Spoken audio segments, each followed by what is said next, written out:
Of cardio. Bum bum bum bum.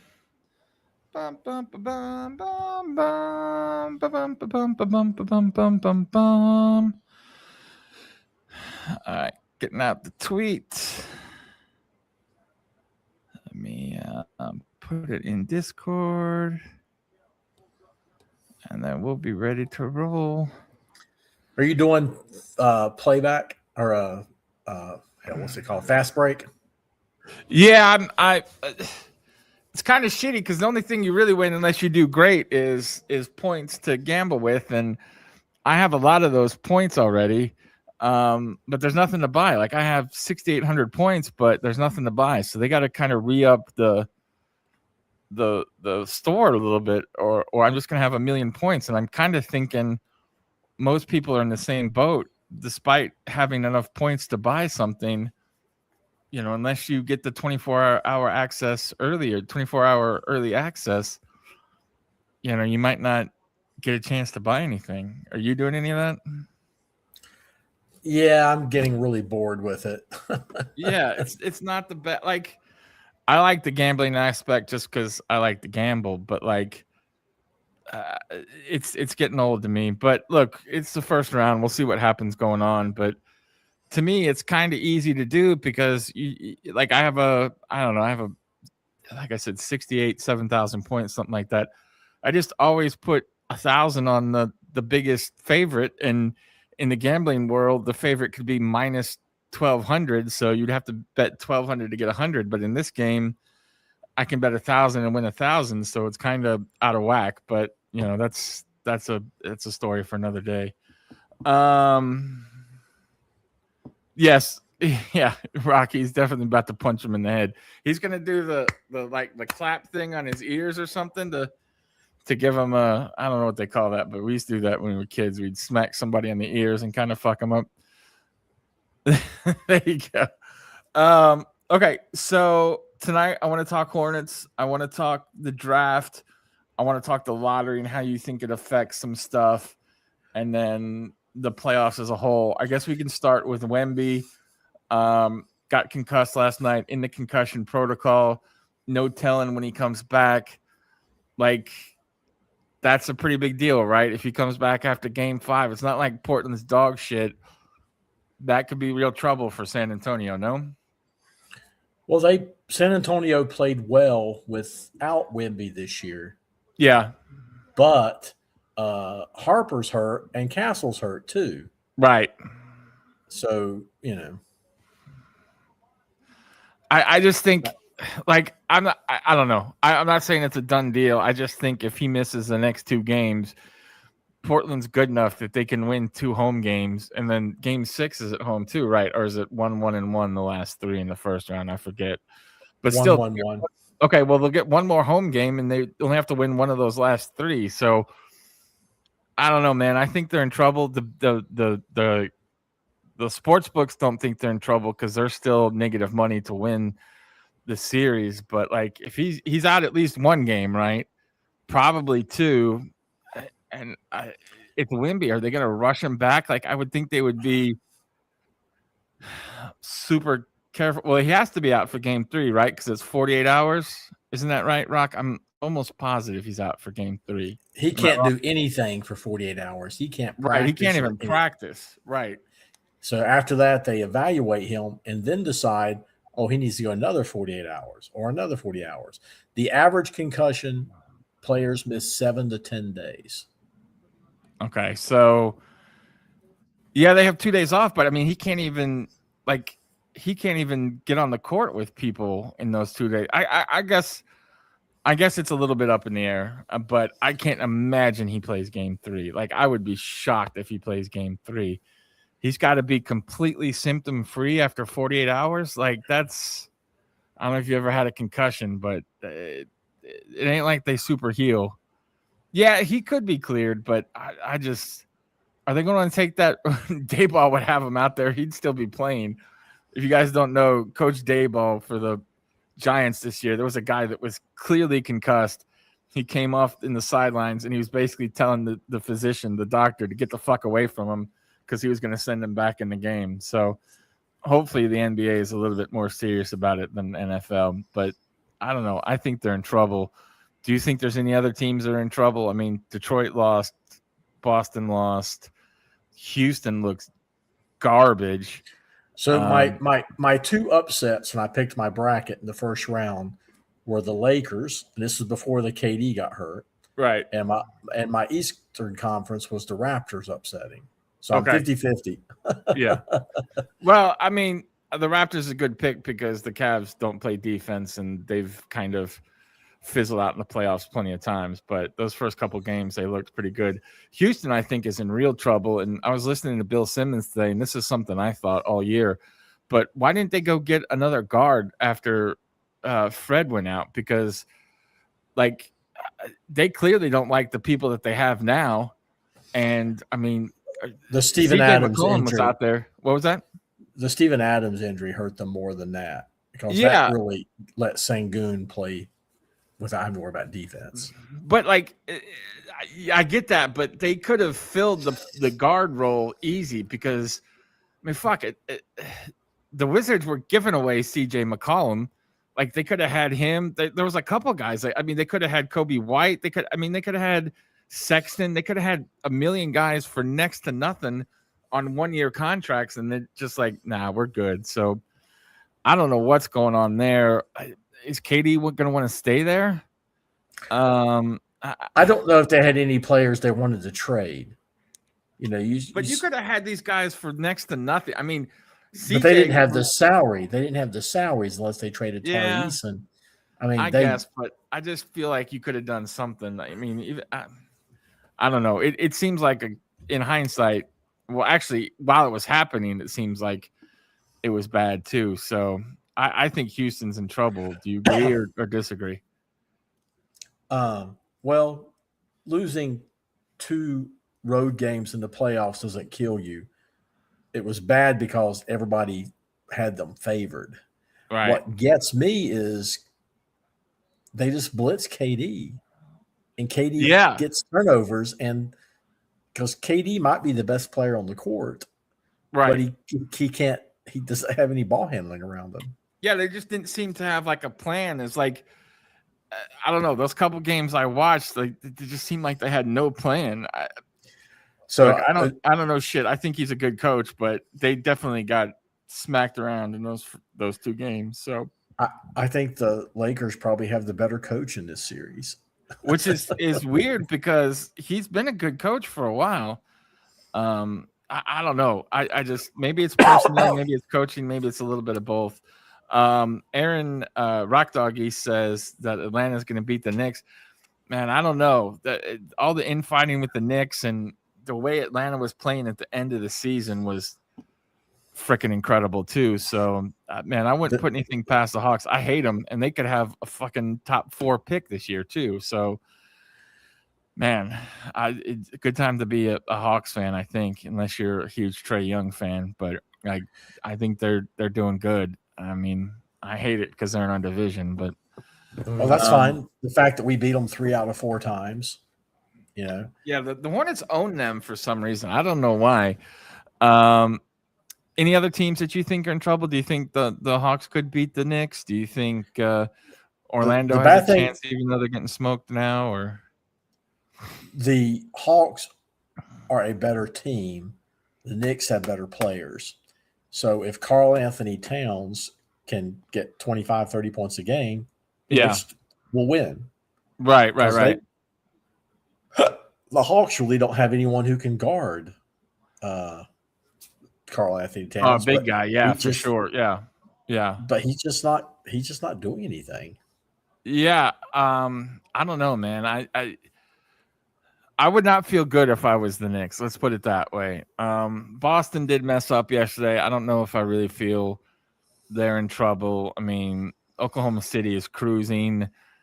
I guess Denver, Minnesota could go either way, but to me, you gotta beat them for me to believe it because Joker, I still think is the best player in the league. So I don't know. It's interesting. All right. I want to talk a little bit about the draft and then we'll get into specifics, but I've been reading today on a lot of different sites that they think Wilson is going to be like consensus will be the number 2 pick now. Do you feel that way, or have you heard that, or is there any feelings about that? But from what I understand, he's clearly the number 2 pick now. I don't think it's clearly. Okay. I don't think a team like Utah is going to take Caleb Wilson number 2. Okay. So it still depends on the lottery, but just from what I've read online today is the feeling that most of these reporters get from talking to GMs is he's far and away like the second best player, and they rated as like a 3 people at the top tier, and he's clearly number 2. So I don't know. That's just what I'm hearing. I think it's smoke. Really? I think he's. What does it matter if nobody's the number 2 pick yet? Like, what? I mean, I guess it's possible, but I don't know.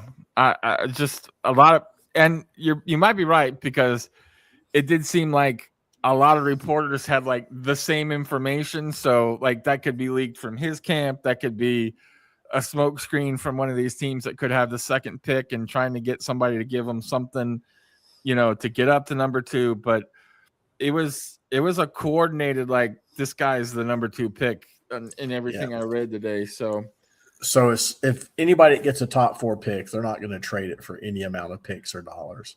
Yeah, I can't see anybody. Now, I have read a lot of things that they think it's a clear tier of 3 at the top. Do you think it's a tier of 3, or do you think it's a tier of 4?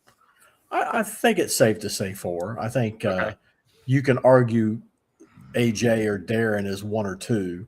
Okay. And I've seen some stuff where Darren falls to 3 or 4 because of his health concerns. Right. But I think by the time we get to the combine and all that kind of stuff, now it's going to be interesting to see where Ade Mara falls, because some people have him in the top 8.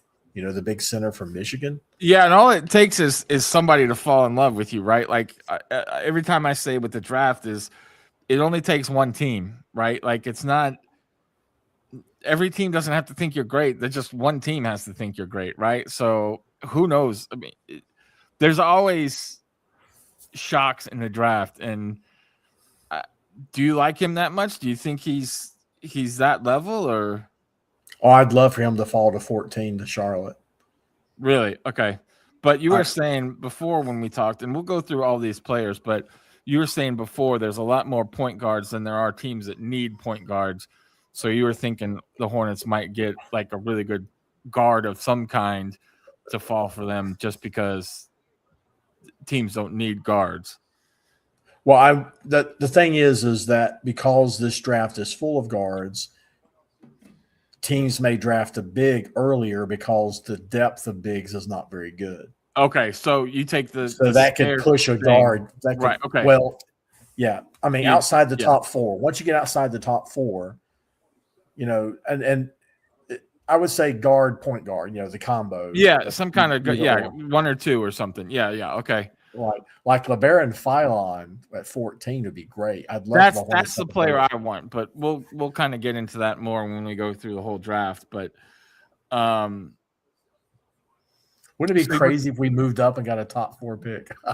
Dude, I don't think it's gonna happen. I was on I was sitting around waiting for somebody to come to my house, and I was just sitting there watching something stupid I didn't care about on TV, and I was on Tankathon hitting the thing, and it came up like once in 15 minutes that they were top 4. So I'm like, it took me 66 times. Okay, exactly. Yeah, it's not gonna happen. But okay, so let's talk about this, and Rock's gonna come on in a minute. I'm kind of gonna go through the lottery picks. And we did this a little bit. We didn't go through the whole lottery before, but I think this is good information for anybody that's not a draft head like you, somebody like me. And then we'll kind of go with like what you think of these players, your NBA comp, and then which team would want them. Like which team would have to move up in the lottery to be like the perfect destination for this player. So I'm going to go with AJ first. I think it's pretty clear he's probably the number 1 pick on most teams. The BYU freshman, I think, is he a 3 or a 4? Who's that? AJ. AJ, he's a wing. He's a 3. Okay, all right. Do you have an NBA comp for him? Not really. Okay. What does he I do well? hold on one second. Bring up Yeah. my list here. Damn it.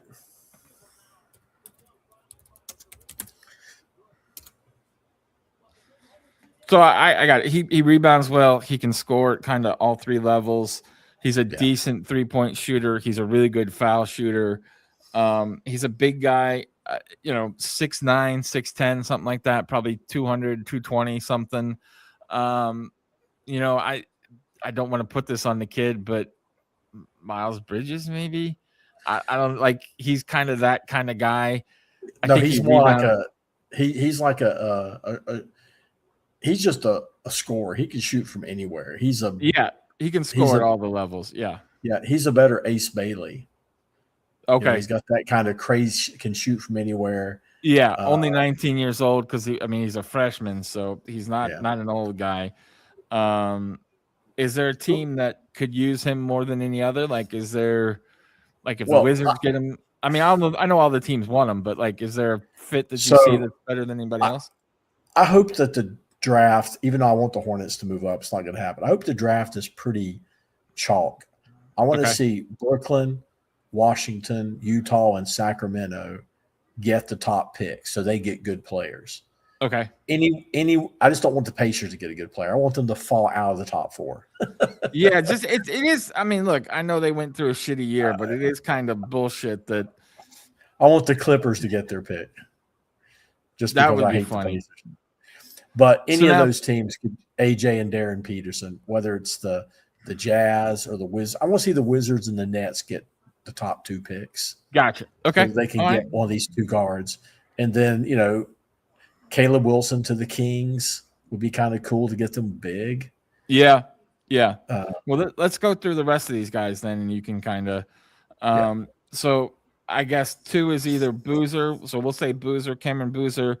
The kid from Duke, he's another big guy. I think he's probably a 4.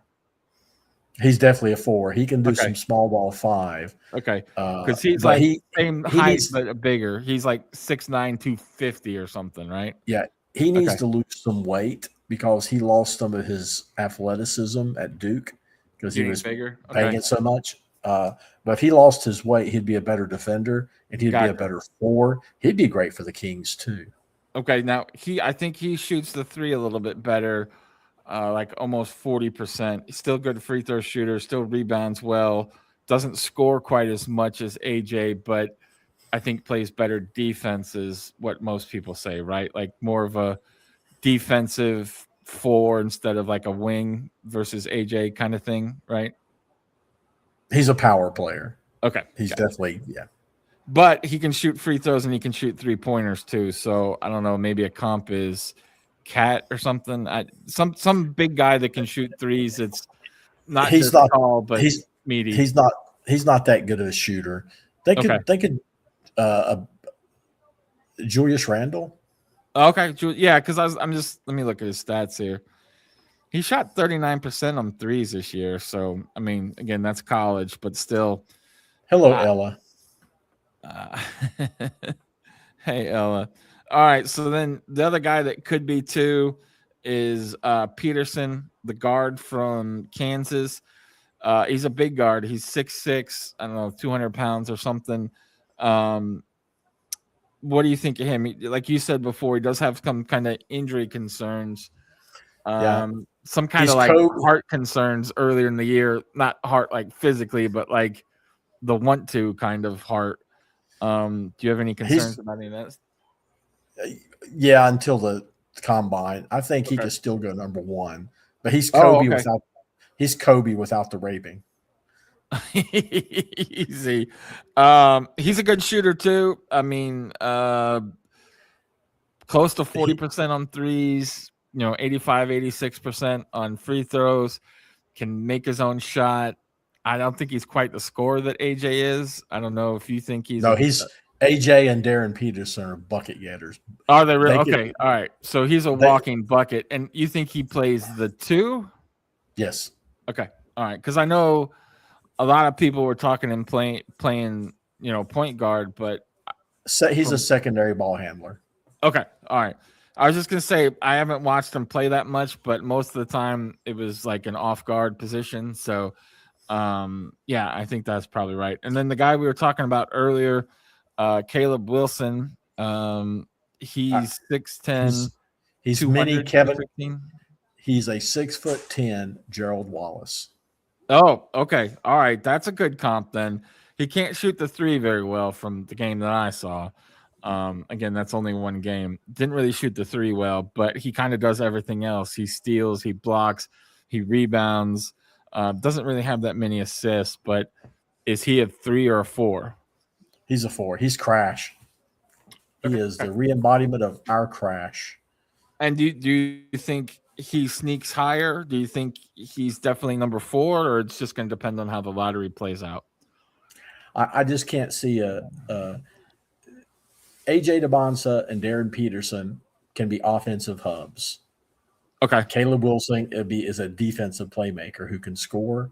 Cameron Boozer could be an offensive hub. I just think your teams are going to go for the offensive hub unless there's some sort of medical reason. I don't see Caleb Wilson going number 2 because a team like the Wizards, they need – now the Jazz don't need Caleb Wilson or Cameron Boozer. Right. They've got Jaren Jackson Jr. Right. Who's the big 7'2" center they've got. Right. And Lauri Markkanen. I mean, they got 3 bigs there. So Caleb Wilson and Cameron Boozer aren't going to get all the time.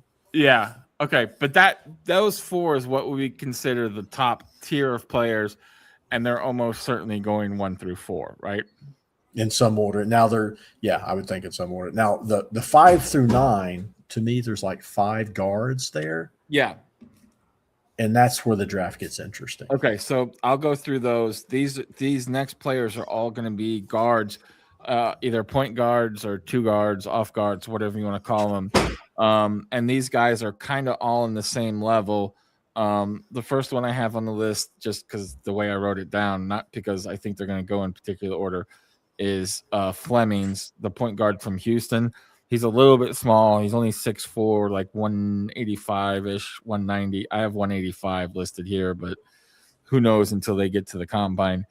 Let me look at his stats I have written down. 16 points a game, 4 rebounds, 5 assists, 85% on free throws, 38% on threes. What do you like about Kingston Flemings, or do you like him at all?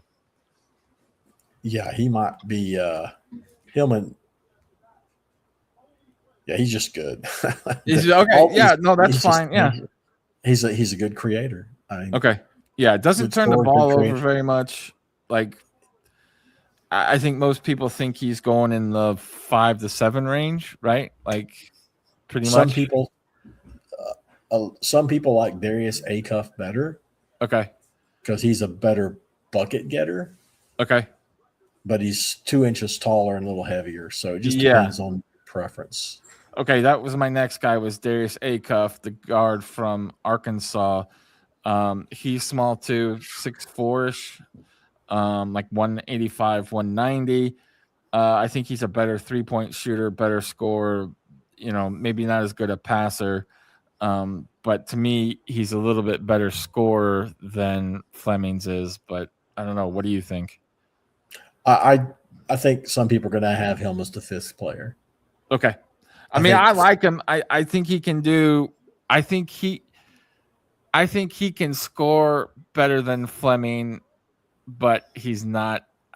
Man, I don't know. I think I like Acuff better than Flemings, but that's me. I don't know what. I'm not a fucking scout, so what do I know? The next guard on the list is Wagler from Arizona, or from Illinois, rather. Now he's a little bit bigger. He's like 6'6", 6'7", 185, 190. So not a huge guy, but a little bit taller than those other 2 that we were talking about. Is he a point guard or is he a 2 guard? He is more of a secondary ball handler. Okay. But I think he's probably a better distributor than Peterson. Okay. Because I think Peterson's definitely a 2 guard. Okay. I Yeah, I think mean, he averaged 5 assists a game, 5 rebounds, 40% on threes, 80% on free throws, 19 points or 18 points a game, 19 points per 36 minutes. So he does kind of a little bit of everything, whereas the other guys are more scorers and rebounders. This guy kind of does it all. So yeah. he's still young. He's 19. All these guys are freshmen that we're talking about here too. So that gives you some kind of idea what they can go into. Now, in this second tier, I think those 4 guys are kind of in a tier to themselves, but then you have a couple other point guards here. Braden Burries from Arizona. He's a 2 guard, right? He is a 2 guard, and he's bulkier. He's stronger. He's more NBA ready, in my opinion. But Okay. he's an older freshman. Gotcha. Yeah. How old? Hold on. He's like 6'3", 6'4", too, but I think he's more like 210 pounds. So he's got 20 or 30 pounds on those other guys we were talking about. He is almost 21. He'll be 21 by the time the season starts. So he's like 2 years older than those guys you were talking about. He doesn't have that many assists, so that's why I was kind of wondering if you thought he was actually a 2 guard. He still shoots very well. 39% on threes, 50% on field goals, 80% on free throws. I don't know. That guy's good. I think the other guys have more upside. Yes, like you would say they have Yeah, more upside. I think it just depends on what you want. Okay. It's hard to say. I mean, when the guy's a year younger, still developing, but he was really good on a good Arizona team, so that means something. Yeah. He was good on a good team. So yeah, that kind of does something. So now we've been on Hey, a run of Chewy. 5. What's up, Chewy? We've been on a ride of 5 point guards here. Here's another one. That's Brown Jr. from Louisville. Mikal Brown He's Jr. Yeah, Mikael Brown Jr. He's a little bit bigger than those first couple guys we talked about. He's 6'5", still in the 185, 190 range. But again, he's 20 years old. So who knows if these guys have their grown up bodies yet. But right now, he's a little bit undersized. I think this guy's probably a point guard, right? He is definitely a point guard. Okay. He could be the best point guard in this draft, but his season Okay. sucked. Okay. I haven't even looked at his stats here. 40% on field goals. That's not great. 33% on 3-pointers. 85% on free throws. 3 rebounds, 4 assists, 1 steal, 3 turnovers, 18 points a game. Yeah, that's not great. Is there a reason why he had a bad season? Was the team bad? Was he hurt? Was just he played in some of the pre-college tournaments and really tore it up. Okay. And then he got to Louisville and was just battling injuries all year. Never really found his shot. Okay. But he's a 6'5", 200-pound point guard. He's so a much bigger guy than the guys we were talking about earlier. Okay. This should be the guy the Kings go after if they fall a little bit in the draft. I think he'd be a great player to build around. Oh, okay. Yeah. Well, hopefully they get one of those top 4 picks like we were talking about. But the next guy I have on my list is a point guard too. We talked about it a little bit. And that's Phelan. Is it Phelan or Phelan? The point guard from good. Was it LeBaron Phelan? He's the smallest. Okay. He's the smallest all these guards. Yeah, he's like 6'3", 6'4", like 170. He's a small guy. He could be Tyrese Maxey. Okay. Yeah. All right. I see that. Let me look at his stats here. 50% on field goals, 40% on threes, 80% on free throws, 3.5 rebounds, 5 assists, 1 steal, 2.5 turnovers, 22 points a game. So yeah. What's crazy is he shot 60% at the rim, and he's the skinniest guy among these guys.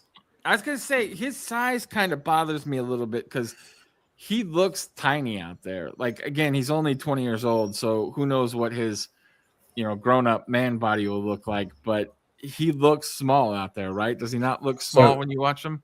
He's actually younger than Braden Burries, who we talked about, who was an old freshman. So he's a young sophomore.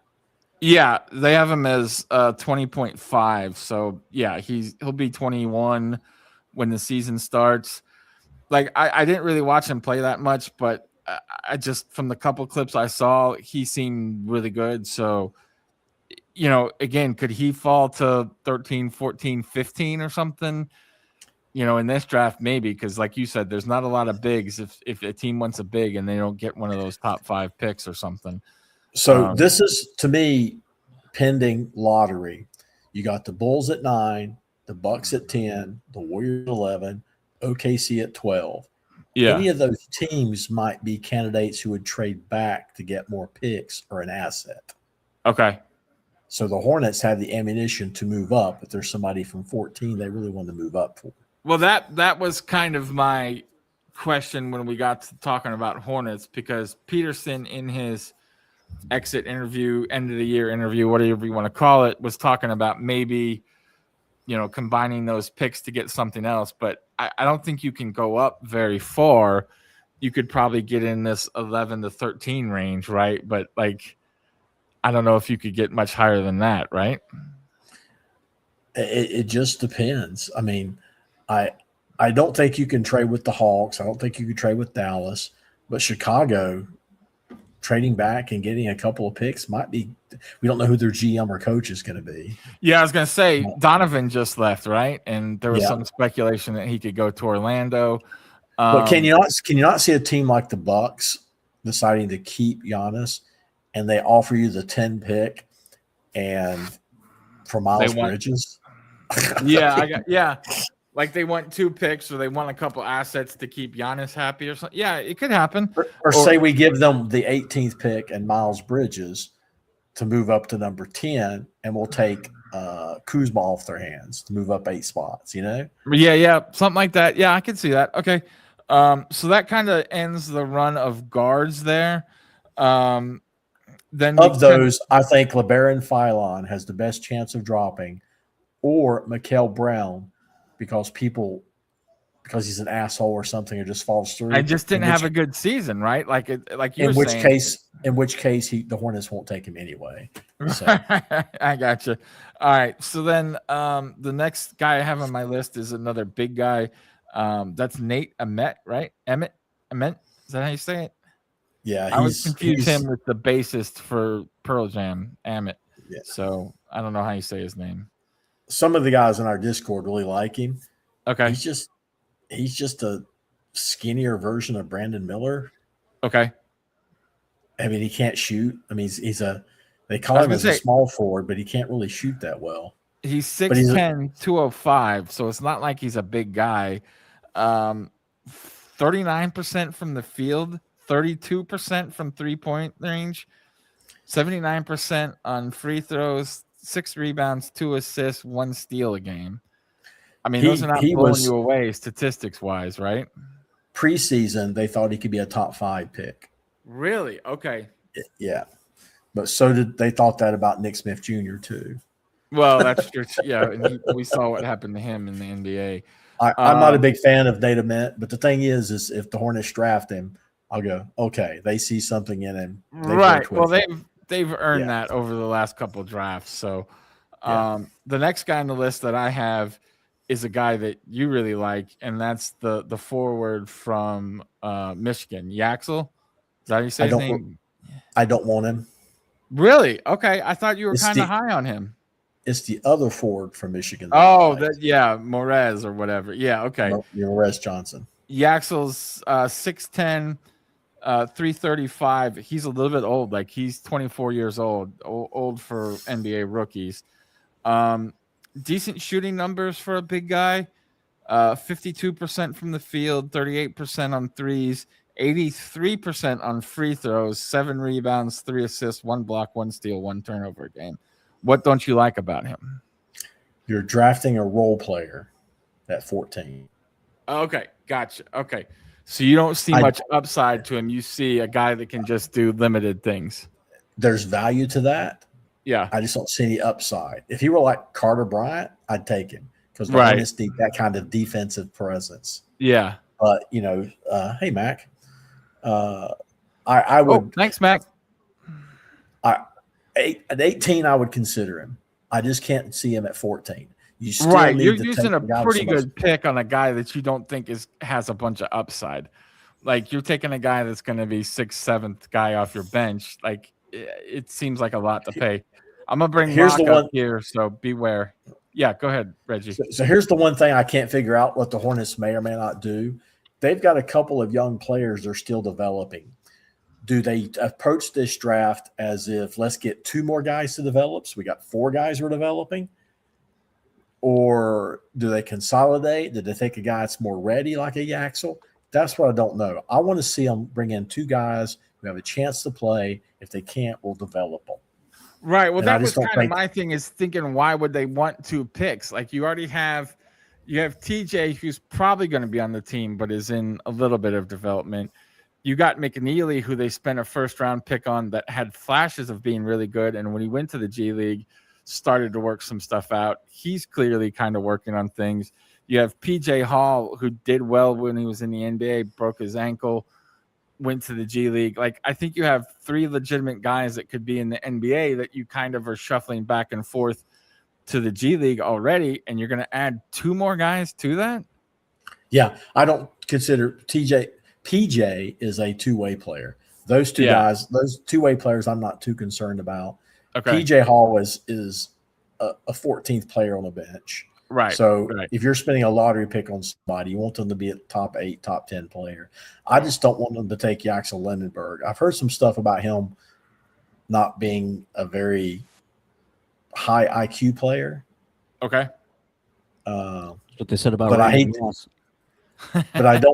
But I don't like that term because there's a lot of whistles associated with it. So. Yeah, I mean, I don't think Rock's a very high IQ player, but he's on my team. So, what's up, Rock? What? What's up, bud? How are you? What's up? You drafted him. You in the chat. You drafted him for his hair, though, JD. I did draft him first year. All right, so that kind of gets us through the lottery. Is there anybody else you want to talk about before we go on? I know you like Morez Johnson Jr. a little bit. I don't think also like high. I think Hannes Steinbach is a guy that 6'10" shooter. Oh, the guy from Washington, right? Yeah, the German. Yeah, well, he's German, so he's good. Let me look at his stats real quick. But the guy I like a lot that I think just has tremendous upside is Jaden Quaintance. Okay. He only played like 4 games this year. Oh, from Kentucky. We talked about him a couple of weeks ago, right? Yeah, he is like getting Caleb Wilson at number 14. He's got that kind of potential. But he just had some – I think he's a good chance he goes top 8. If he shows up at the combine and his health is good, he's going to jump out of the gym and people are going to take him because this draft is so low on bigs. So if that happens, then one of these point guards we talked about earlier will definitely fall to the Hornets or somebody around there. Yeah. Cameron Carr is a really, really good guard. And then we haven't mentioned Ade Mara. I've seen him go as high as 6 in some of these drafts. And some people have linked him. Where did he play? Hold on. Michigan. He was the center for Michigan that kicked ass. Oh, yeah. The 7'4" guy, right? Something like that. Yeah. 7'4", 240. Yeah. He's a fuck, that's for sure. He's from Spain. He's a Spanish center that came to college to play basketball because they paid him. Gotcha. And then we haven't even mentioned Bennett Sturts, which is the guy I kind of want the Hornets to get. But let's get Rock in this. Rock, do you have any thoughts about the NBA? You watch a little bit more college basketball than I do. Is there anybody you're actively looking for? I don't watch as much college hoops as I used to. I love betting college hoops and I love the tournament. But this is probably gonna be an unpopular opinion, but for me, just because of the one and done rule in college now, and the fact that there's just so many players coming in from different like international, and you got kids that opt out of going to college and just wait a year or two, I just feel like the NBA draft is something where like I liked it when the kids stayed in college and I could get to know a player like over 3 or 4 years, and then you'd know like, yeah, he's definitely a surefire hit. Right. Now it's just a lot about potential, and so it's just hard for me to immerse myself in the time it takes to like learn about 19-year-olds, 18-year-olds over the course of like a 4-month season. And whereas before you'd see the team maybe get to the Sweet 16 and then next year maybe they get to the Final Four because they had a group of guys together and you had multiple seasons to invest in these guys. Now it's basically, all right, November to March, these are it. Go watch them. And you don't really have it. Right. Yeah. And I feel like there's a lot of there. The first 5 picks are usually going to be good players, but there's just a lot of crapshoot involved now. I also heard you talking about the Hornets, how they might be developing too many players, and I would say you can never ever develop too many players at the same time. But you have limited roster spots. What's that? It's a capacity issue. Yeah, but okay. So is the Hornets you have to develop team them by that good that them. they're like the 12th guy on the team is we need to keep that guy? I guess I don't know. It is hurting. To try to develop 4 guys is a lot.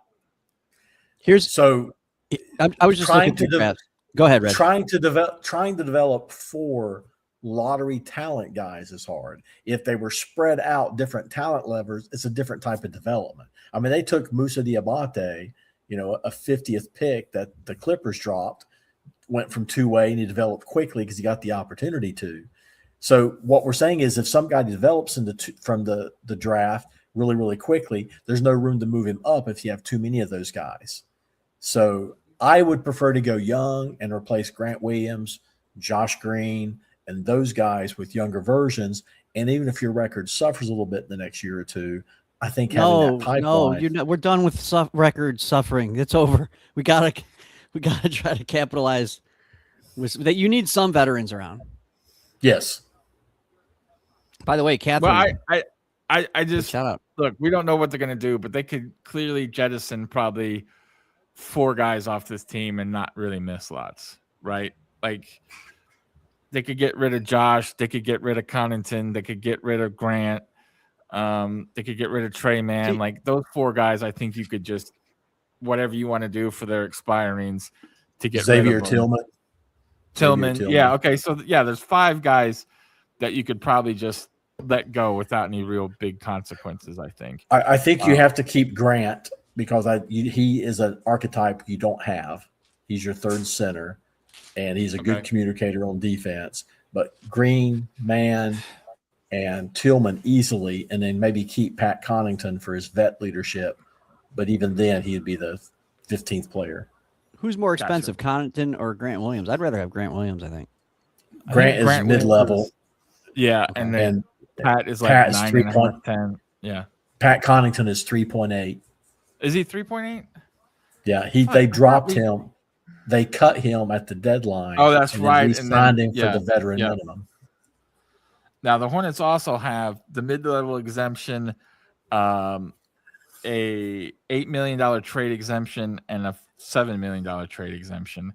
Now, I don't know if they can do anything with those, but they do have those things. I do want to mention a guy who's a sleeper that I have just come across, and he's showing up in some of the mock drafts at 18, and it's the power forward from Santa Clara named Alan Graves.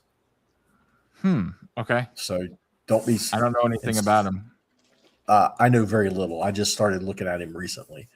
Actually, Pat Connaughton makes $1.35 million. Not bad. They have him listed for on Spot Track. It's good work if you can get it, though, right?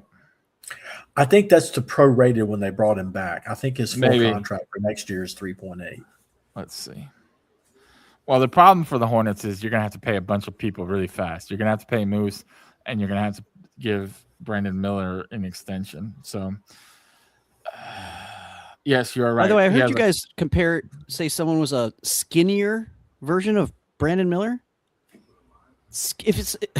Can you see this guy? He's skinnier. Yeah, I was going to say, yeah. Do you get much skinnier than Brandon? Yeah.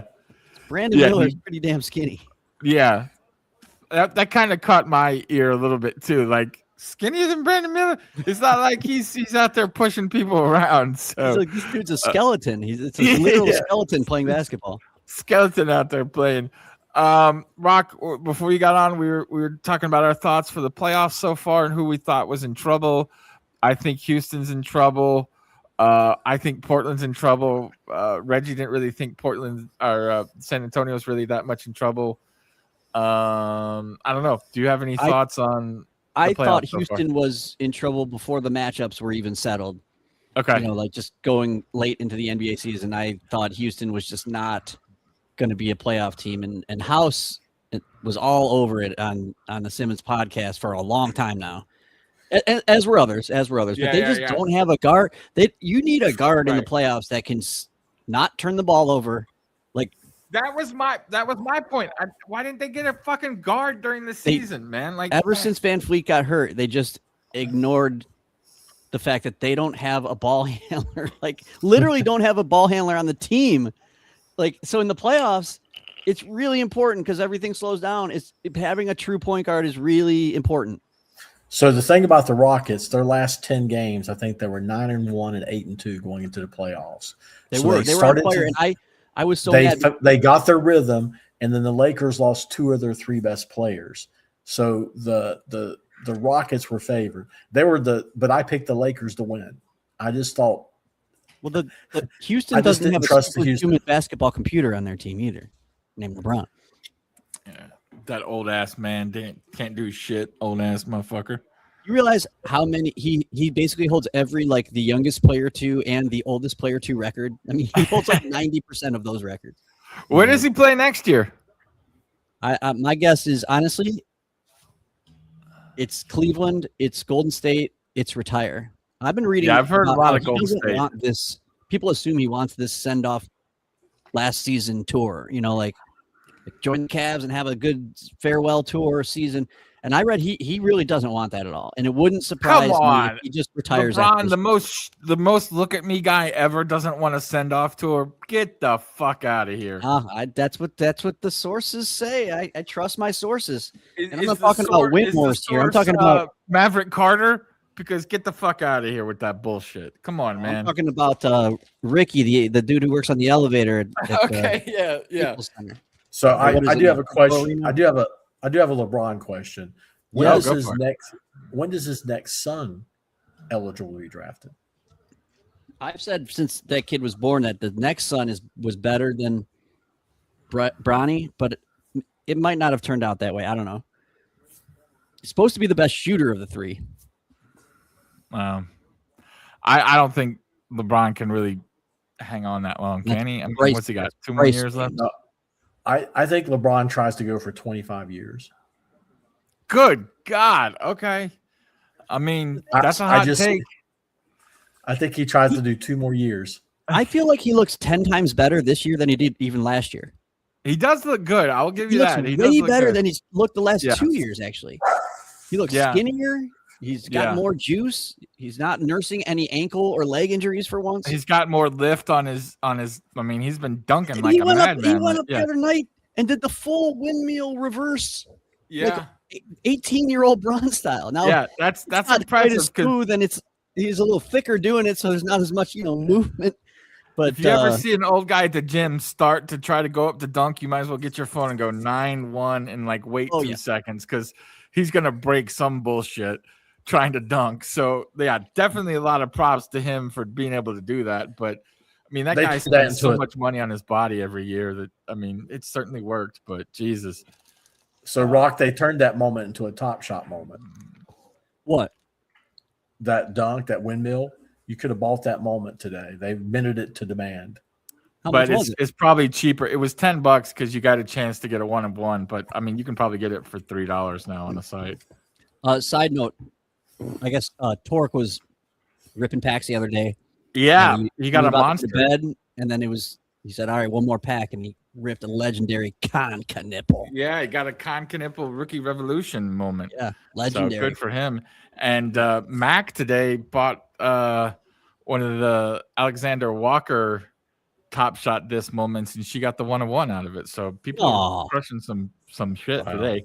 No. I'll just have to settle for my $1,100 from the Dapper lawsuit. So that's all I got.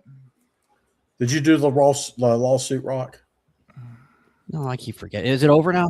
I think it is over. It was the 19th, 16th, something like that of April. But I mean, you can check your spam folder and your emails. I feel like the amount I spent wasn't as much as. Well, I think it ended up being 12 cents per moment that you bought from like 2020 to 2021 or something like that. 2020 to 2020. Well, yeah, I bought. What was that? S2? No, this would be end of S1, start of S2. I think. So I joined March of 2021. All I know is they sent me $1,100. S1s getting any? How are the people who are able to buy the S1s don't need any type of reimbursement for anything? Wait, hold on. I only made like $60,000 off of $7. That's not enough. I clearly needed that $1,100. Exactly. The people that were in where you could just go and buy S1 packs and then just that was me. Flip around and sell them, and were around when the Wall Street Journal was posting about people buying the LeBron for $1 million, whatever it was. Yeah. I was able to get in and make more than anyone should off of the amount of time spent. But those people that got the S1 like you, that's not even fair. You could Dude, I did everything wrong and I made $60,000. So I know, man. Why do you think I give away a ton of shit? As long as you understood how to buy a pack, and then how to list something for sale on the site, there was no way you could F it up. Oh, dude, I probably sold 50 LeBron debuts for $20, if not more. But I also sold a Luka, Cool Cats for $7,500. So like, can't awesome, really be mad. All right, what else do we want to talk about? Oh, Reggie, you don't know much about this, but this is kind of Rock's wheelhouse, so we'll get him on this. The football NFL draft is tomorrow. It is, and I got excited actually when you just earlier. I was listening when I was sitting with Ella, and you were like, "Let's talk about the draft." And then you're like, Wilson at 2, and I'm like thinking in my head, Wilson. It's Bailey or Reese. It's Arvell Reese or Bailey at 2. There's no Wilson even in the top 10. Now, who are you talking? And I was like, "Oh, that's the NBA draft." I'll be interested to see where Love goes. Like, I think that's the big question of the first round, right? It could go anywhere from back Love 3. Goes. I would say it's possibly anywhere from 3 to 9. I don't think he gets past 9. But again, do you want to take a running back in the first round with a high pick? Well, I mean, like, it's like the Giants did it once, and they picked the right guy, but they still fucked it up. Like they picked Saquon. Yeah, exactly. Yes, he's the ultimate difference maker at running back, and they just still couldn't win anything. Yeah, so it'll be interesting because that guy's definitely skilled. But here's what I'll say about it: see who actually pays attention to the don't draft a guy high. Here's what I'll say about it. Every year, there's a lot of 4th through 6th round running backs that end up way better than people ever. In 2 years, you'd think this guy was a first rounder. You're like, no, 5th round. And so you get him much cheaper. Yep. If you wait. But people fall in love with those picks, man. Like they do. Like if Jerry Jones likes him, he'll trade 5 picks to move up 5 spots to get him. Exactly. Yeah. I don't really know that many teams that I think are going to be good. I really do not like the New York Football Giants, but they have 2 really good picks, and they had a decent team last year while they had a dog shit coach. I think that's a team that could do pretty well in this draft. But they have one of the best coaches of all time now. Well, definitely an upgrade over the guy they had. That's for sure. I mean, if we're just talking about record, everybody thought he was great, and then you and I look up his fucking record, and we're like, why does everybody think? Oh, no, you're talking about Daboll. I'm talking about Harbaugh. No, I know, but we kept looking at Daboll like he's never done anything. We've been saying it for like 2 years. He was like the offensive coordinator for the fucking MVP and Josh Allen. So he parlayed that like one Josh Allen season when he was offensive coordinator into a lot of money. Yeah, like probably $40 million or more. Yeah, I never understood why people thought he was a good coach. He never won anywhere he was except for when he was Josh Allen's offensive coordinator. Exactly. Reggie, I'll say the one thing I'm looking forward to in the draft, and as a Browns fan, it's one of the most highly anticipated days of the year. The Browns have 2 picks at 6 and 24, but what I really want to see is if Ohio State can become the first team in NFL history to have 4 guys taken in the top 10 picks. Really? Those 4 guys would be Arvell Reese, Sonny Styles, Caleb Downs, and the fucking nose tackle McDonald. That would be pretty impressive. Yeah. Of course, it's a little bit. Oh no, not the nose tackle. It's Carnell Tate, the receiver. That's the other guy. How do you guys feel about college players getting paid now? Reggie, I haven't really talked to you about that much. What do you think about these guys making millions of dollars now playing college sports? Or I'd rather them make it than the NCAA. Well, that's for damn sure. Yeah. Yeah. Rock, do you have thoughts on it? I think they should have structured it a little better. I think they should get paid 100%. The athletes that make the money for the school should get a piece of the money. Yeah. I think that they should have done some sort of, I don't know. You shouldn't have debate whether a guy should stay in college and make more money than if he goes pro. Like I read some team offered Jeremiah Smith, the Ohio State receiver. Yeah. 15 or 20 million for next year. Which is insane. It's just, that's crazy. He turned it down. And again, I'm not positive it's true, but I mean, it was reported by real news organization. But I mean, it happens in other sports too. Like if you're a fringe guy in the NBA draft who's going to make $1 million or something, whereas you could stay in school and make 3 or 4 million. Right. Like to me, that's a no brainer. Like, let me even get if it's just like equivalent, even if it's equivalent, wouldn't you rather just like stay on campus, be the big man on campus, the richest kid on campus? Yeah. You only play 32 games and it's a wrap. Instead of playing 82, you're getting paid this almost the same amount for 30 some games. Yeah. Yeah. And that was kind of my point with this CBA in the WNBA is somebody like Paige who's making $5 million at UConn, and then to go make 150 or 200 in the WNBA, like it was 75,000 last year. Okay, why would any of those girls come out of school? Like, fuck that. I'm staying in college, man. Like, that's not even close. Yeah. Even with endorsements, I can still make endorsements in college. Like, Paige was very popular in college. She did tons of endorsements. So, like, I don't know. Who's the gymnast that makes all the money? Liv Tyler. What's her name? Lily Dunn. That's okay. That's Paul Skeen's girlfriend. Paul Skeen's pitches for. Is that Skeen's girlfriend? Yeah, I didn't know that. So like when that, I don't know if you guys know, wasn't even a collegiate champion. The rookie debuts in baseball, the guys wear a patch on their first jersey that says rookie debut, and then they put those patches in the cards. They're going to do them in the NBA too, I believe.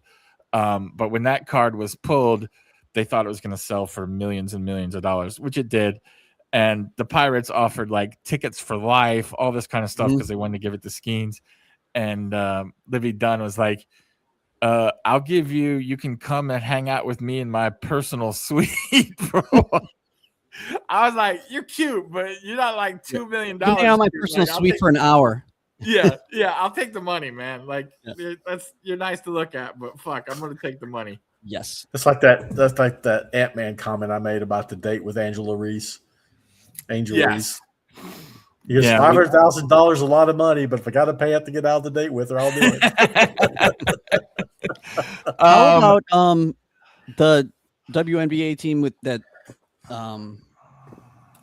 Paige is on and drafting Azizi Fudd?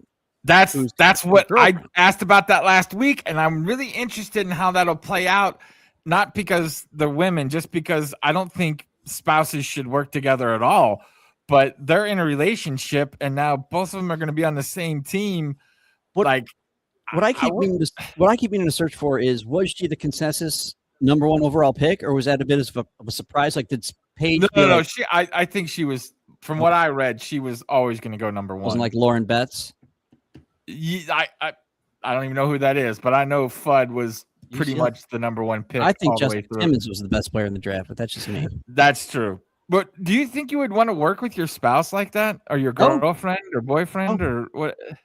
Never. It's got to be hard, right? And traveling. It's a good way to get a spouse or girlfriend or boyfriend or whatever. If you work with someone, you see them a lot, and you just, I had a girlfriend that worked for me together all the time. Oh, Reggie! Now Reggie's committing HR violations. Uh-oh. It was my business, so I could hire whoever I wanted to. So yeah. All right. So you get that lawsuit, motherfucker. Then you're gonna be sad. I just can't imagine, like, not only working with somebody, but they have to travel on the same team plane, and man, I just wouldn't want to be like, I can't stand to be around anybody. Hey, baby, all the time. Hey, baby, I'm going to be late getting home tonight. I got to work over. Yeah, I got to work late. I got to work. I'm practicing my jumper at the facility. Yeah, exactly.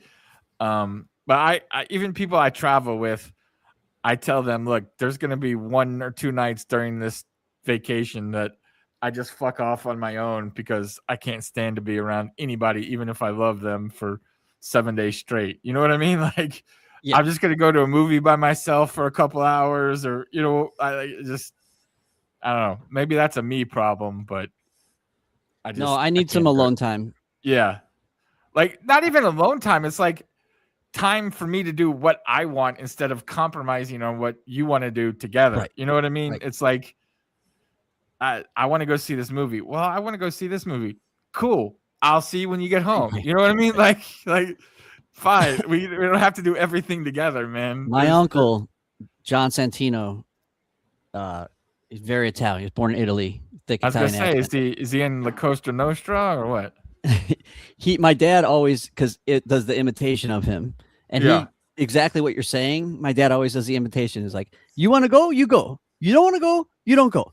You want to see the movie, you see the movie. You don't want to see the movie, you don't see the movie. It's no big, you know. Like, yeah, well, that's his theory on life. Like, do what you want to do. I want to go see this movie. I want to see that movie. They start at the same time. I'll catch you in the lobby afterward. You know what? We don't have to be hand in hand everywhere we go. You know what I mean? Also, update on my doggy.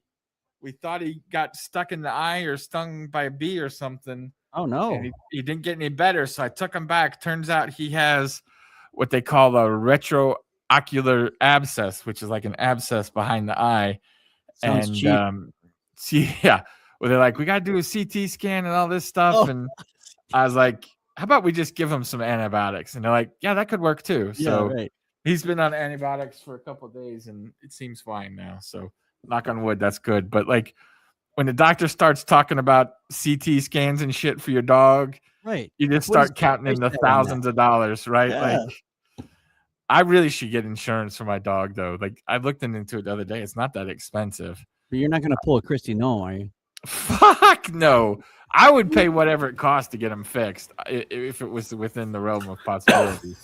But, like, I think, like I said, knock on wood, hopefully this stuff is working. But they said another thing is because where these abscesses normally are is, like, right behind the wisdom tooth. You can just kind of slice behind the wisdom tooth and drain the pus out. I was like, well, why don't we do that? Why don't we do that before we start doing CT scans that cost $2,500? You know what I mean? Hell, I'll go in there with a needle and poke it if you want me to. That's fine. What else you guys want to talk about? Is there anything in the NBA that is going on that you think is crazy? Or let me think here for a second. I couldn't help but notice that the only team who had 2 days off between their second, and third game is the Lakers Rockets. Well, they kind of have to. They're old. I mean, 2 days off each game for so far. They're like the average age is 40. They need the day off. No, there was definitely a delaying tactic so they could get Luka and Austin Reeves back. Now, do we know when they're coming back? Because what I heard today, and again, this is just all I ever see is indefinitely. Well, I heard Luka would be back for the second round, and Reeves could be back as early as the 7th game of this series. But again, who knows if that's true or not? I did hear that Reeves was closer, which surprised me. But because initially he was supposed to be out longer, right? Yeah. Well, Luka went to Europe and got the Europe treatment, so everyone assumed he'd be fine when he came back. Everyone else always is.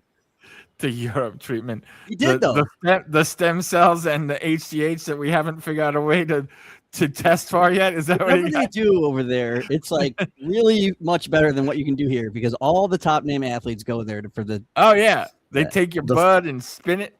Yeah. So the first time my family, my wife's family is from Spain. Yeah. So on my first visits there, we actually had to go to my mother-in-law's doctor to pick up some medication for her. Uh-huh. And so my wife we went there. I sat in the doctor's office. The doctor was in there smoking. That's my kind of doctor. I always like to go to the fat doctor too, so they can't really say shit about your weight. Like, you know what I mean? Go to the doctor that's like 40 pounds overweight. My dad and I took our cat to a vet and he mixed up a medicine and then gave it to us. But he mixed up the medicine in a Campbell's soup can. I don't know if I would trust that guy until the vet eats his fucking Campbell's soup and it's really cat tranquilizer. You have a lab something you can mix this in. It's a fucking. Oh yeah. Have you ever heard Tom Segura talk about his doctor? That's a good bit if you haven't. Check that out sometime. So on one of my trips to Spain, my wife got really, really sick. We went over the holidays. I think it was January 3rd or 4th.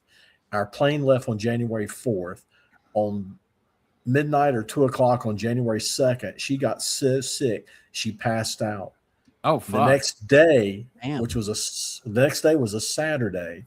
So we canceled our airplane appointment but the doctor showed up at her home, gave her a prescription and a checkup and everything. The entire cost of a Saturday visit at your home was like 60 euros. Jesus Christ.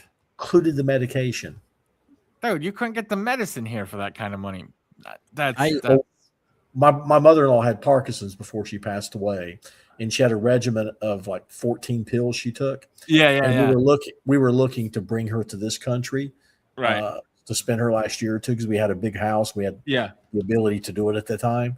Yeah. The medication alone was going to cost us $6,000 a month. Fuck. That same medication was 200 euros in Spain. The exact same medication. Christ. That's just crazy, man. We live in such a fucked up country. Listen, it costs money to be American, okay? Be proud. Be proud to pay the extra money. I'm gonna form liberty and freedom. I'm gonna form my own political party. It's gonna be called MACA, Make America Cheap Again. There you go. I would vote for that party. You're gonna leave? All right. I was just gonna talk about the Cavs. I think they're beating the Raptors, but I don't think they're made for the playoffs. Do you, Reggie? Like, I mean, the Raptors are gonna win the next 4 games. No, come on! Don't say that. You really think that, or are you just trying to piss off Rock? I betted that. All right. I had the Magic. I had the Raptors and the Lakers being my 2 upsets in the first round. Right. I don't know, man. I just I want the Cavs to do well because Rock lives and dies with the Cavs, but I just don't see their playoff performances being very good, and the way the defense has played lately is all the Raptors all the Raptors got to do is give it to Game 7 and let Harden take over. Just leave Harden open for 3 and be like, I dare you to beat us, and let him miss 45 shots. Yeah, exactly. That'd be great. I meant to ask Chewy what happened on the stream tonight because he was making some comments about how it didn't go well. What didn't go well? The break. Oh, yeah. I didn't even watch it. Yeah. He said, please make me feel better after Neek flaked. Oh, I guess he didn't show up for the break tonight. Fuck. Is that what happened? He was scheduled to go on the break. Yeah. So it flaked. Sounds like he didn't even show up. Anybody that watched the break, let me know. Did type it in Clifford there. not show up? I'm guess not. Rock, we were talking about the Cavs while you were gone. Reggie so thinks what's the Raptors going on? are going to Let's come talk back. Cavs. Well, we have 2 theories. One, Reggie Cavs sweep. Reggie thinks the Raptors are going to come back to win. That's one. Oh, Just wait till you hear all of them. I think they're probably going to lose in the next round. That's my theory. And then we also have another theory where they would get it to a Game 7, and then the Raptors would just leave Harden open for 3 the whole game as a way to win. That is their strategy. Get Cleveland up by a game. Actually, it doesn't matter if it'll probably start in the next game. Now that we're up 2-0, Yeah. No, let Cleveland get 3 wins, and then just don't guard Harden. Right. Yeah, just let him shoot the 3 the whole time. Is that because the clubs are better in Toronto? Is that why Harden's not going to do well? Toronto does have some good titty bars. I'm not going to lie to you. I've never willingly been to one, but I have been to one several times, and I could say almost the exact same statement as you. right up to the point that they're great, and I was kind of forced to go with a group. Yeah, you know? Yeah. I was working when I went to them. Cow. But yeah, they're not bad. They're not bad, but yeah, there's some good clubs there. There's some good non-nudie bar clubs there too. So Toronto knows how to get after it. Do you think the Cavs can actually do well, or do you just think? Here's the thing. The Cavs had struggled this season compared to what they were supposed to be. Right. And, they started the season without Jared Allen, and then Garland gets hurt, and we're just kind of throwing these guys in like Tyrese Proctor, Craig Porter Jr. These guys are starting games, like a lot of them. And the Cavs just really, really had a lot of injuries. Like in terms of missed games by players, the Cavs were one of the tops in the league. They're starting five that they want out there of Harden, Donovan Mitchell, Evan Mobley, Jared Allen, and Dean Wade. Okay. Played 3 games together. Really? It's only 3 games? They only started 3 games together in the regular season. Wow. Because Wade was hurt a lot, and Mobley was then out for 2 weeks. And Harden didn't play their part of the season. Right. Yeah. Right. Exactly. Like we didn't even get Harden until the trade deadline. But their net rating in those 3 games, like whenever they're on the floor together, is plus 34. That's pretty good. So that's real good. So that gives me a little hope. Like that, it's something I forgot about the Cavs. It's like a lot of these guys that played for us this season in these disappointing games, like they're not going to play in the playoffs. I'm not going to. Right. Yeah. The bench gets a lot. The rotation. Tomlin out there, or Porter. Yeah. Or Proctor. Proctor. I wish they would, just so I can yell Proctor. So that's what gives me hope. But the thing that I'm nervous about is they have not played defense in 2 months. Right. Yeah. That's their defensive rating went from like 6th in the league or something to 15th in the blink of an eye. They were so bad. And they would have to play, we would think, the Pistons in the next round. That's what I was looking up here. They would. Well, I don't mind that matchup with the Pistons. Really? How did they play against them this year? Do you remember what the games were like? Here's what I don't think it matters because. Let me look. I don't know. Let me see. I'd like to see the Cavs get to the conference finals so that Mitch will resign. Would he really not resign? He's resigned. Well, he would sign the extension and then wait till next year to ask out. But if they make the conference finals, I think he extends and stays. So it looks like I will say Pistons won 2 of 3. Pistons won 2 of 3. Yeah, if I'm reading this right. You know what else the Pistons have? No. Sorry, it was 2. It was 2-2. 2-2. But do you know what the Cavs' secret weapon is? Titty bars in Cleveland. No, it's JB Bickerstaff being the coach of the Pistons. Oh, that's true. The Pistons looked just as ready as the Cavs did in Game 1 against the Knicks. Right. Yeah. They don't have any offensive plays.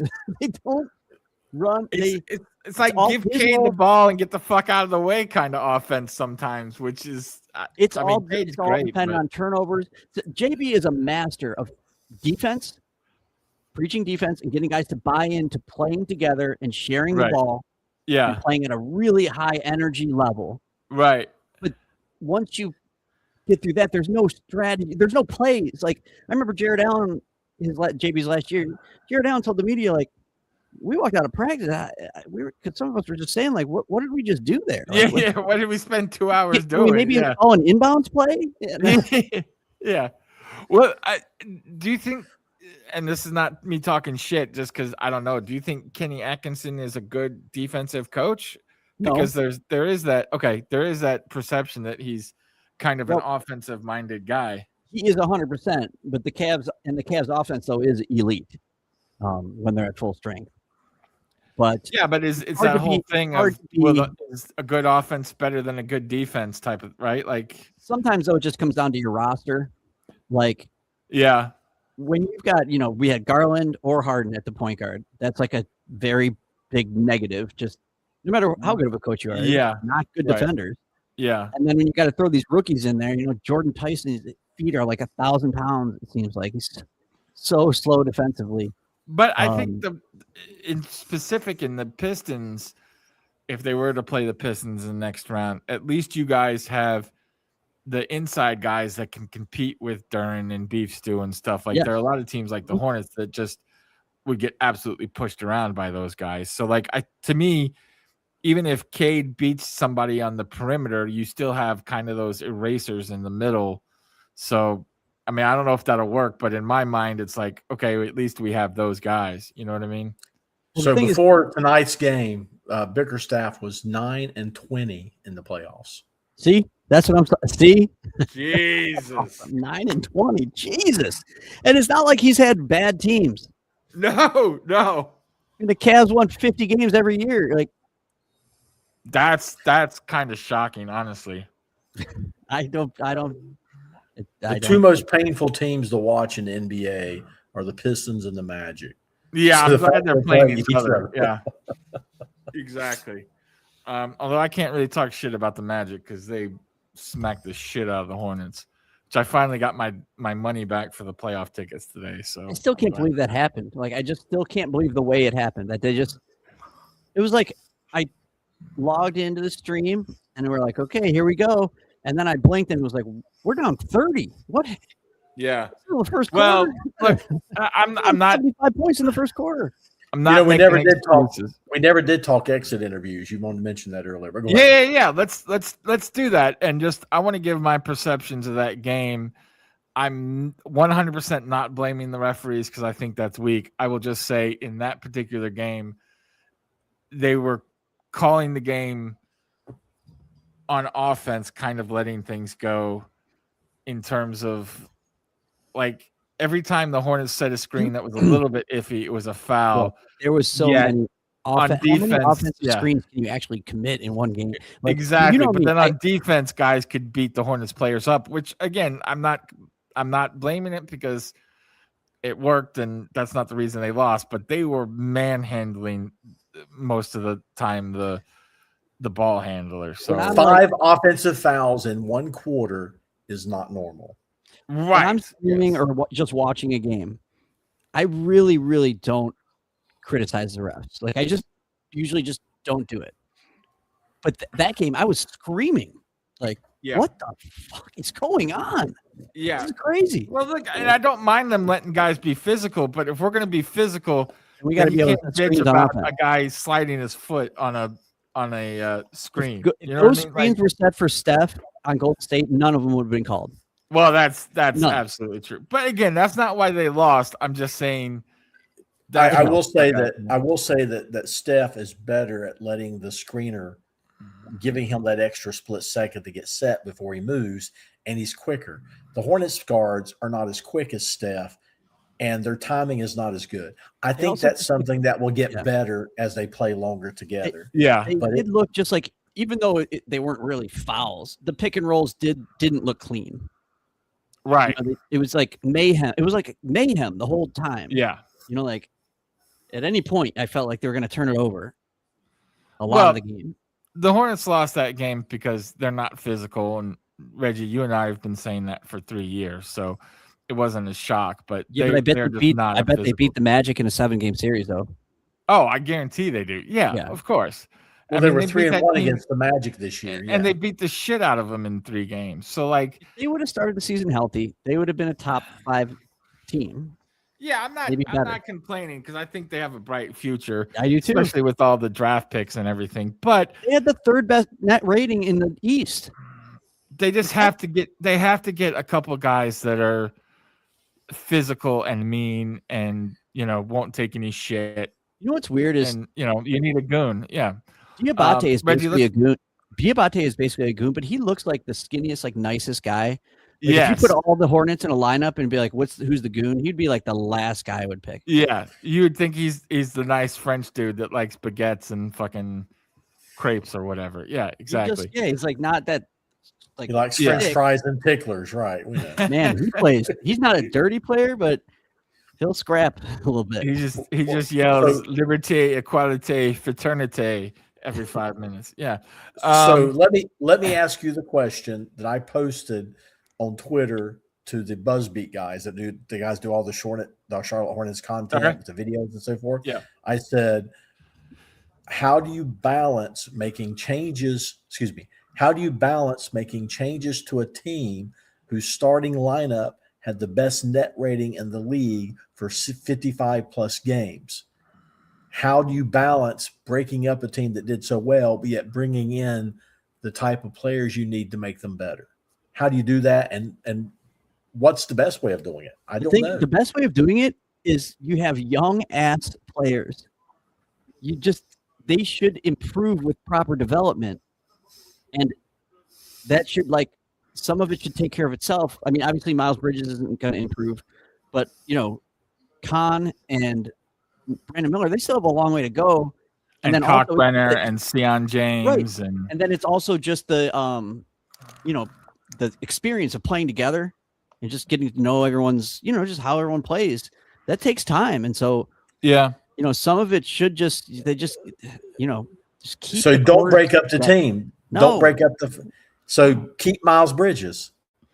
Well, yeah, I would. My answer would be you make moves on the periphery, right? Okay. The peripheral guys, whether that's Trey Mann or Connaughton or Josh Green, who they didn't have for most of the season. What was that? So when do they have to re-sign Miller? Oh, they got a whole year before they have to do any. He's eligible this offseason, but he's got a whole year left. Yeah. Bridges, Grant Williams, Trey Mann, Josh Green are all expiring. Kobe Martin is our only Kobe White. I'm sorry, Kobe White. Yeah, Kobe White's the only free agent that you have to worry about. I would bring him back. And again, he didn't have a training camp with the team. He kind of got thrust into that after the trading deadline, so that'll help. He's just a good player. He's always been good. Yeah. He's been on these fucking horrible Chicago teams, because if you really want to talk about a city that has no clue how to run a franchise, it's Chicago. The Bulls are one of the worst run franchises, and I'm talking in NBA history. If you remove Michael Jordan from the equation, the Bulls are the worst franchise in NBA history. Well, and LeBron would be the greatest player if you removed Michael Jordan from the equation. A lot of people don't remember those Bulls teams before Michael got there. They were a fucking train wreck, and they used to call them the traveling cocaine circus. Yes. They were a fucking mess. Now, I'm not trying to take away that 15-year run where they were fucking incredible. I'm just saying. About recently, when was the last time the Bulls were relevant in the playoffs? Derrick Rose, yeah. Right. That was a long time ago. I mean, granted, 15 years ago or something. LeBron kicked his ass, and one of them two. Yeah. But they never made the finals or the. I think I'm just going to back up one quick thing before we go on. The answer to my question is what I thought it would be: patience. There you go. Nice. Yeah, and not making wholesale changes. Didn't know that there was a definitive answer. I thought that. Oh, you're saying that's your answer. I thought you were saying that's that's his answer. Yeah, but I agree with you. That's a synopsis, and that's what I think. But I wanted to ask the question to you guys, and that's why I submitted it to the BuzzBeat guys to get a breakdown. But to me, it waters down patience. But I think you and I are saying the same thing: is don't break up the core, make moves on the periphery to get better, and then trust your coaches, like Rock is saying, to develop these young guys. If you want to get rid of Josh and Trey and Connaughton and bring in guys, that's fine. But you're not getting rid of Brandon Miller or Moose or Con. Bridges. Those guys I think stay, and then you try to get better on the fringes. And then you also have to work on being more physical, whether that means getting in the weight room or running plays or whatever it is. I also don't think you need to a lot of times teams look ahead in 3 years we're gonna have a hard time, or when Con's rookie contract, we got to get rid of. I always just play, and just keep playing, and then when you can't pay them, then you're gonna make the decisions. But you don't, when you got a good thing going, you don't start tinkering with it just to like. Well, and that's kind of what upset the whole Oklahoma City thing from the beginning is they traded Harden 2 years before they had to, right? Because they're like, we're never going to be able to sign this guy and that guy and this guy. Whereas I think if they would have waited, they would have said, okay, maybe Russ is the odd man out instead of Harden or KD, right? Like KD left. No, they chose the center. Who was the center they chose to sign instead of Harden? Was it? Who was it? Collison? No, he ended up going to Toronto. 6'10" center, it wasn't African Perkins, center. Was it? No, it was Ibaka. Ibaka. Yes, thank you. Ibaka. There you go. Yeah, they chose Ibaka over Harden. And the other thing in the NBA, and Simmons says this a lot, and I agree. In the NBA, this makes sense. Is you never trade $1 for 4 quarters. In other sports, it makes sense. In baseball and football, it makes sense to trade $1 for 4 quarters because you have so many positions to fill. In the NBA, it's basically 5 guys, right? Mm-hmm. So your rotations maybe 8 guys, 9 guys. You don't want to trade $1 for 4 quarters in terms of like you don't trade $1 worth of talent for 4 guys that are a quarter each. And I think a lot of teams get in trouble doing that because they think it's an equal trade when it really isn't. So I would argue in the salary cap area, that's probably not as valuable as it was in the 90s or early 2000s. Right. But I again, think think about all the guys that have been traded for multiple players. I don't really think you ever get value back unless it's for draft picks. Like, what did Harden get traded for? A couple different players that were okay, but like Jeremy Lamb. Yeah, like a draft pick that became Jeremy Lamb. Right. Like to me, you got to keep the studs because there are so few players on a basketball team. That's just the way I look at it. Let's talk about the exit interviews before we get out of here because we've been on for an hour and a half or so. Can I just point out one thing? That please. I just picked a random NBA draft to go back to like what I was saying. Like it's just hard to figure out who these young and also the European players. It's hard to tell sometimes. Anybody who says they know anything about one of these Euros is full of shit. So I'm sorry. I went to 2020 draft. Just picked it randomly. So the number 1 pick is Zam-Man. Great pick. Yep. And then number 3 pick is LaMelo Ball, which is a great pick. The number 2 pick was James Wiseman, and the number 4 pick by Chicago, the fucking worst, was Patrick Williams. Yeah. Yeah. We have Coro at 5. Yeah. And then at 9, Washington took Avdia. Sorry. Yeah. You forgot Halliburton. At 12, Sacramento took Halliburton. Yeah. It's just like, and then tucked in between Isaiah Stewart and Josh Green is some guy named Alexei Pukosevsky. The 13th pick in the draft is someone named Kira Lewis Jr. Like, who the hell is that? He played for Washington, right? No, he played for Pelicans. Oh, Pelicans. That's right. Pelicans. Yeah. Drafted by the Pelicans. Yeah. You just have no idea what these guys are, man. Right. I mean, Desmond Bane was the last pick of the first round. Who was? Desmond Bane. Oh, shit. Okay. Yeah. And then the next pick was some dude named Terrell Terry out of Stanford. So something about that draft, a couple things. That draft was considered a weak draft. And that was also a COVID draft. During the pandemic. Yeah. And I thank Golden State for not taking LaMelo all the time because the Hornets would have been pretty fucked. The other thing that's funny there is everybody thought Halliburton was going to be good, and he slid all the way down to 12. Like, I remember every scout that I heard, Bill Simmons, fucking KOC, everybody's like, Halliburton's going to be good. Halliburton's going to be good. And then he's still sitting there at 12, and Sacramento's like, fuck, we'll take him. He had a funny jump shot. That's what it was. Jump shot looked funny. And he was hurt in college. He had wrist injuries in college. But like every scout that I heard was saying this guy's good, and somehow he's there at 12. You know what I mean? It was weird to me. All right, let's talk about these exit interviews before we get out of here. Is there anything in particular you want to talk about? Do you care about the Melo kind of thing? Okay, good. So 2 things that Peterson had said when asked questions. One of them is we want to take our time, which goes back to the question I asked earlier. He's been with teams, a.k.a. the Nets, that jumped ahead of when they were supposed to and brought in KD and Durant or KD and Harden and all these guys. They jumped it and got rid of all these players and got rid of Jared Allen. So he was I was there. gonna say got rid of some really good players. Yeah. We stole Jared Allen. So he saw that situation where teams rushed it and got it wrong. And he made a comment last year during the season at the trade deadline. He said, these guys have earned the right to play it out.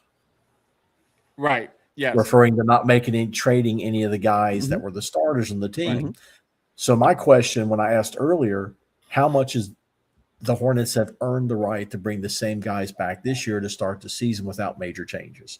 So to me, those are the two big things in the exit interview that kind of tied in with what I was talking about earlier. They earned the right to do it exactly the same way next year. Yeah, I don't know, man. I trust the front office to make the right call here, but I certainly wouldn't trade any of those big five guys that we think is kind of the core, right? Like, I mean, it wasn't a month that they were good. The whole second half of the season, they were fucking incredible, man. So 50 plus games. I did kind of want to talk about the exit interview where people were making a big deal about LaMelo saying, we didn't have a plan, don't know what we were doing, kind of. And people aggregated that into him throwing Charles Lee under the bus. I didn't read it that way at all. Did you? What he said was, I should have started taking over more. Right. We should have quit running plays, and I should have started taking over more. Yeah. Because they were blowing the plays up. I could understand why he said that. And that's how I read it. That's not necessarily a shot at coach. Maybe LaMelo was out there calling plays, and in his head, he thought he made the mistake, and he should have been taking over more. Right. But people took that as Coach Lee's calling the wrong plays. I should be calling, I thought LaMelo loved Lee. What's that? I thought that he really liked. Oh, he does. But like anytime there's any kind of even some kind of thing that you can twist into something, it's always like this guy isn't happy. He should be traded, and I didn't read it that way at all. So like, I'm glad we're kind of on the same page here. I just thought he was like, I shouldn't have been trying to go through all these progressions when I could have just gone to the hoop. You know what I mean? Like, I think he was kind of saying that about himself more than anybody else, but I don't know. Anything else you want to talk about before we get out of here, guys? Yes. I'd like to give a brief history lesson. Okay. Brief piece of biographical information. Okay. Have you ever heard of Dr. Charles T. Sifford? I have not. Reggie, have you? Is he the one that discovered syphilis? He is not.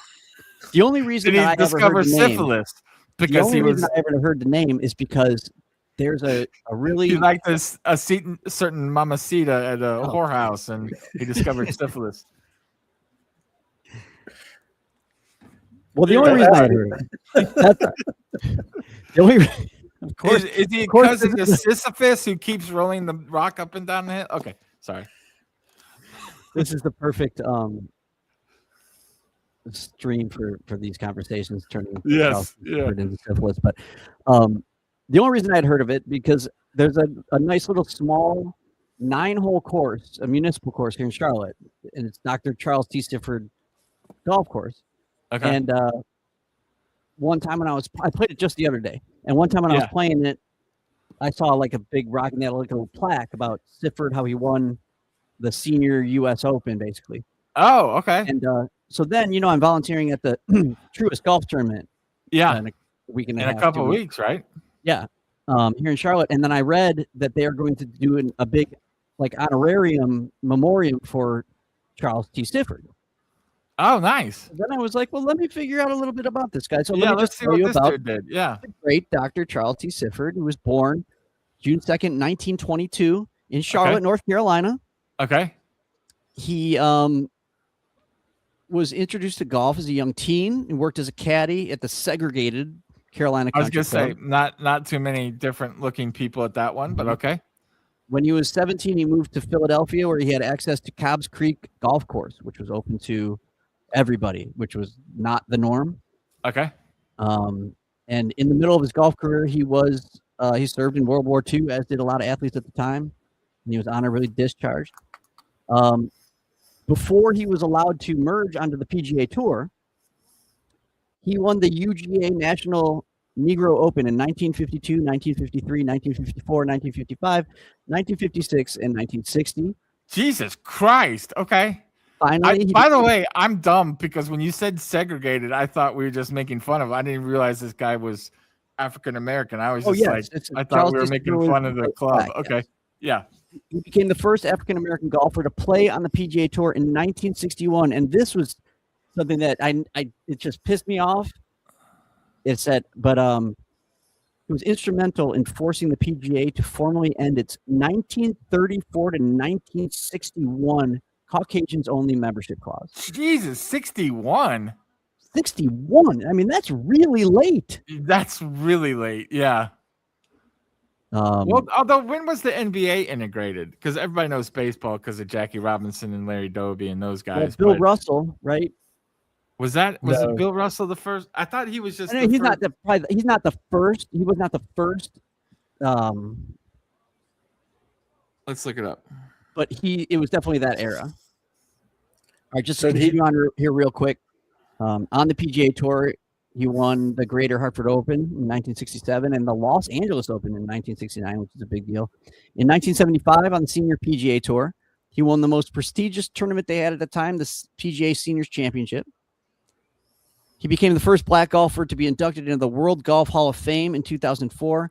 In 2006, the University of St. Andrews in Scotland, the famous golf course, St. Andrews, conferred an honorary doctorate degree to Sifford for his courage and sacrifices, and so therefore he would be forever known as Dr. Charles T. Sifford. That's awesome, man. In 2014, he was presented the highest civilian award, the Presidential Medal of Freedom by President Barack Obama. That was 1 year. He was 91. He died the next year in 2015 at 92 upon his death, and he died in Cleveland, Ohio, actually. His influence was acknowledged by Tiger Woods, who said, "I probably wouldn't be here.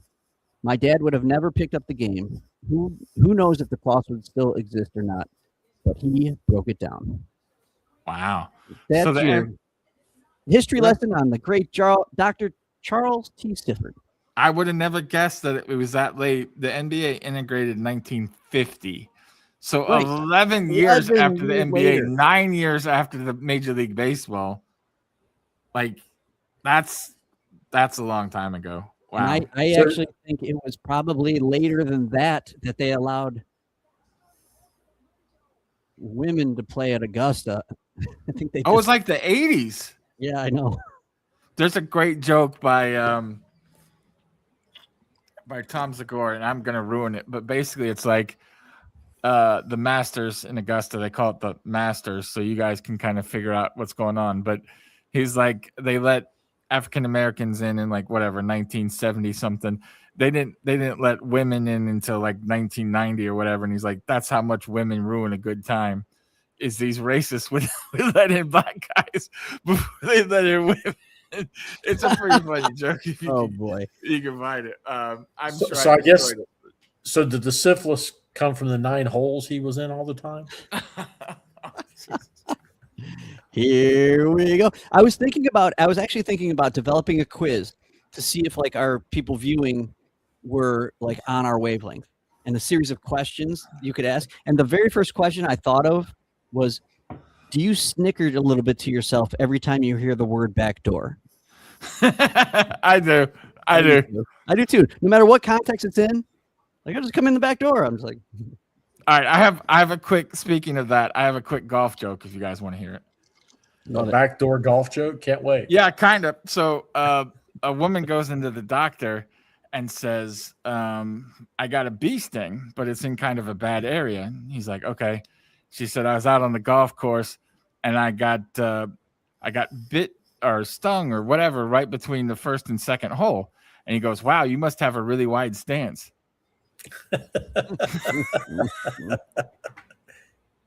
No, not good. Come on. That's good. Okay. All right. We're going to take off. We'll see you guys next Wednesday. Rock, thank you for coming out, man. If you ever want to watch any Cavs games, just let me know. Reggie and I will jump on. We don't have live, so let me know. We'll do it here or in our channel or something. Reggie, always appreciate you coming by. Guys, enjoy the playoffs, and we'll be back next week. All right. It's great to see you both. Thanks for letting me on. See you, man. By the way, I just got a call about the job, so I think we're going to get going at the end of May, early June. So which one? The DNC job. So, not the one that you screwed the interview and wanted. No, I fucked that up enough. I'm not going to get that call. I did get a job offer to be like a valet at a hotel, which I was kind of thinking about because I think it would be fun, but I doubt I'd do that. I don't like I do Uber, and I still do it. But I just don't love driving people. I wouldn't love driving other people's cars. Well, if I was driving like a company's car, I don't know if I wouldn't want to drive other people like as a valet to go pick up people. And I don't know how I get all these job offers. My name must be out there somewhere, but it's probably seriously, I don't get shit. Once a month, I get just like a random job offer, and I'm like, I'm not even looking, and I get job offers. They look at my shit. They're like, "Oh, he was a teacher. Fucking work. Fuck that guy." So it's the same. It's the same company with 30 different headhunters, and they all get commissions every time they get somebody to interview. So exactly. They're passing around like a cheap. Yeah, they're like, hey, this guy has a couple college degrees. Let's just get him an interview real quick. Yeah, exactly. Do you get text jobs? I get these fucking crazy ass texts all the time. No, normally I get like phone calls and they'll say, this is so and so from such and such company. We saw your resume and we think you'd be a good fit at whatever. And most of the time I'm like, nah. Mine are like, are you interested in making $50 to $100 an hour without doing anything from home? Yeah.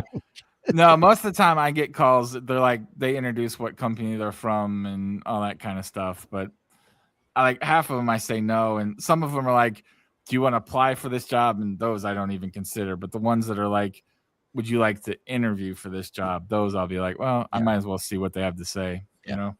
All right, cool. We'll see you guys Wednesday, if not sooner. So thank you, everybody. Really appreciate you hanging out, and we'll be back next week. Peace and see you guys. Bye. Tonight.